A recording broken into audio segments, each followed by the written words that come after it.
Faux certificat médical après bagarre. Comment se défendre? Il y avait une dame dans une cour commune qui aimait tellement faire des histoires avec tout le monde. Chaque matin, elle se lève, elle insulte les gens dans la cour. Un jeune homme a décidé de ne pas se laisser faire. Et lui aussi, il a décidé de l'insulter. Dans ce cas précis, elle a soulevé des chaises, des tabourets pour essayer de jeter sur le monsieur.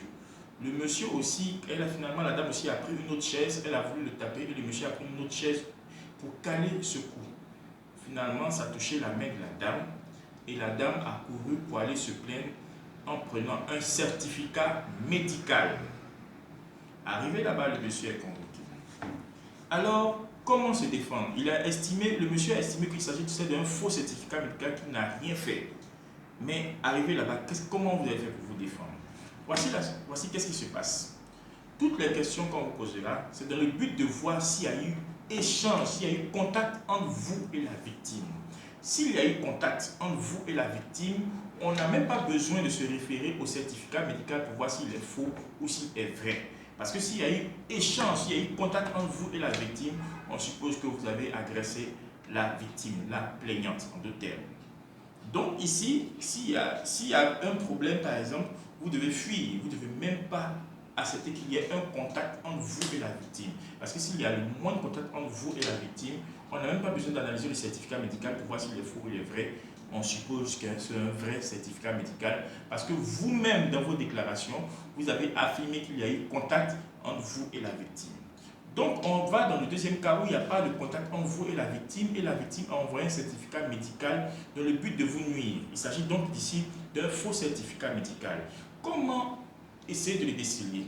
J'ai essayé de rencontrer quelqu'un du corps médical qui m'a expliqué comment faire un peu pour déceler un faux certificat médical.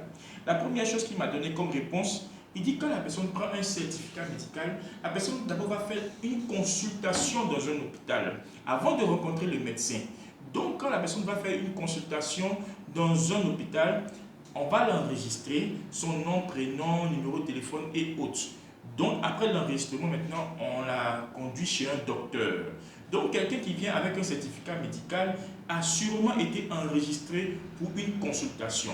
Donc, si on regarde le registre et puis il n'y a pas son nom dans le cahier de le registre, alors c'est clair qu'elle a eu ce certificat médical par complaisance, sans consultation au sein de l'hôpital. Premier truc.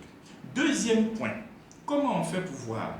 Vous voyez quelqu'un qui vient avec un certificat médical et puis il n'a aucune plaie, certificat médical d'une invalidité de 15 jours, aucune plaie, aucun hématome. Ce n'est pas normal. Parce qu'en médecine, on ne peut pas accepter que les hématomes ou les plaies disparaissent du jour au lendemain.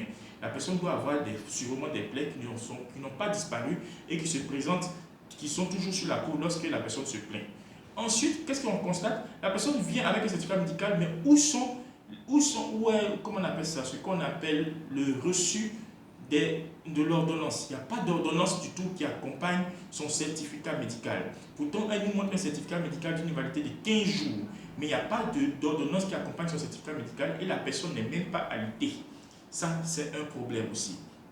Troisième cas, la signature de celui qui signe. Est-ce un docteur ou un infirmier? Il faudrait aussi contacter le docteur qui a signé sur le certificat médical pour savoir si c'est un faux ou c'est un vrai docteur. Troisième cas, je termine avec l'histoire suivante. Il y a eu deux truands qui ont essayé de... Bon, moi je les appelle les truands. Ils ont fait des histoires. Et finalement, l'autre est parti pour un certificat médical pour aller se plaindre, et puis l'autre est parti pour un certificat pour aller se plaindre. Dans ce cas précis-là, ça montre qu'il y a eu agression de part et d'autre. Et finalement, les deux pouvaient être enfermés. Ils ont finalement négocié entre eux, et puis l'affaire a été résolue. Merci, c'est Alistair Kaplan de l'association Juristes Chrétiens pour tous.